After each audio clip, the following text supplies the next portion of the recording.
So walang kawala, diba? Huy! What's up? Go fam! Punit-punit na yung aking sombrero. So today, testingin na natin yung trailing harrow na nakakabit sa M95. Tapos, i-match natin dun sa rotary flow na galing ng Shaktiman na hila-hila ng Sonalica 105. So tara guys. Ayan na, tumatalon-talon pa oh.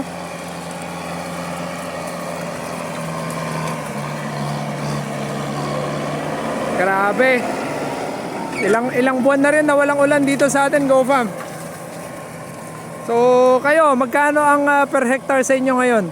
Tsaka usually ilang beses kayo nagpapaharaw bago nyo tinatamnan yung lupa?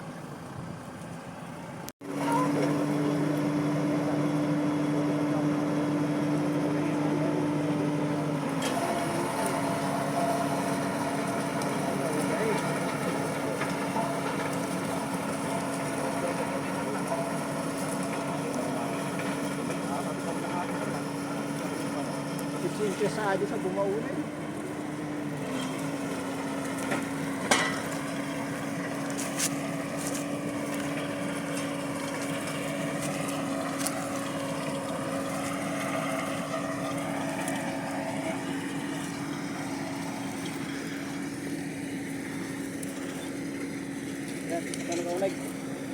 Tama ka.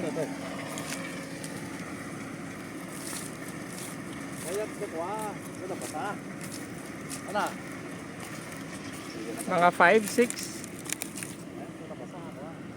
Mga 5. 5 inches ano? Yeah. Ano ito? Dry. Dry.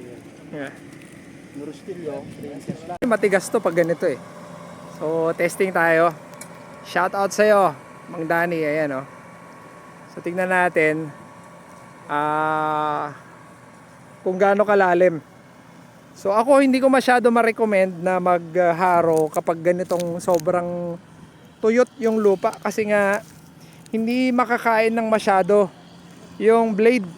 Oh, ako na Go Fam yung magte-testing para sa inyo ha. Iba lang din kapag medyo may moist yung lupa. So tingnan natin. So eto siya oh.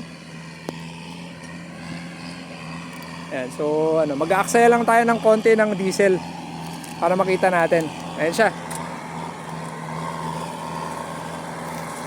Yun no. So gamit natin M9540.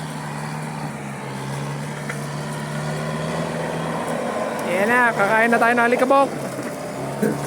Yun no, sobrang nakataas na yung gulong pero hindi makain ng masyado. Papakita natin.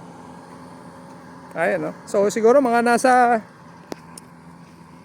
3 inches yung lalim, di masyadong mabungkal. Hindi pa maganda. Pero for the sake of experiment, yan gagawin lang natin ngayon.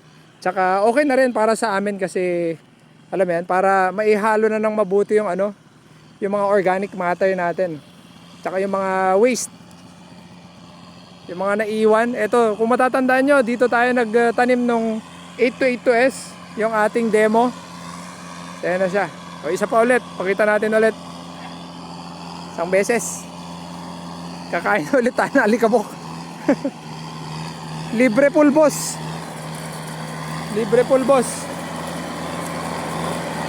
Yeah. Yeah. Hindi na makita. Yun. Oh, di ba? So, ma-recommend ko sa inyo, Go Fam, dapat medyo may moist bago kayo magpatraktora para hindi sayang. Ito naman yung Sonalica na sinasabi natin na merong power harrow. Lakas! Ayan, no? So, sinukat natin doon kanina. So, nag-testing tayo.